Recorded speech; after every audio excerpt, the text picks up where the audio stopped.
In today's video, we'll show you how to place pending orders on MetaTrader 4. Let's get started. Simply navigate to the Market Watch window on the left side of the platform. Here, you'll see a list of available instruments. To place a trade, simply right-click on the instrument you wish to trade and select New Order. This will bring up the order window where you can fill in all the necessary details. But if you want to change the instrument, you can do so right here. Next, choose the lot size you want to trade from the drop-down menu or manually enter the value. You can also set the stop loss and take profit levels based on your trading strategy. To place a pending order, select Pending Order from the Type drop-down menu. From here, choose the type of pending order: buy limit, sell limit, buy stop, or sell stop from the drop-down. Now, here set the price at which you want the pending order to be triggered.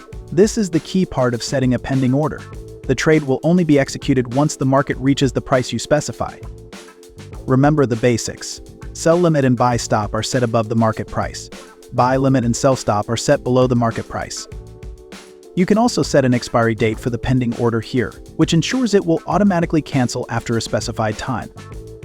Once everything is set, click Place, and the pending order will be placed. To check the status of the pending order, go to the Trade tab in the terminal window at the bottom of the platform. And there it is, ready and waiting. You can also view the pending order line directly on the chart window. If the pending order line isn't visible, you can enable it easily from the toolbar at the top. Simply go to Tools and then Options, and a new window will appear. Here, navigate to the Charts tab and check the box labeled Show Trade Levels. That's all it takes. And you've successfully placed a pending order on MT4. Thanks for watching. If you found this video helpful, don't forget to like, share, and subscribe to our channel.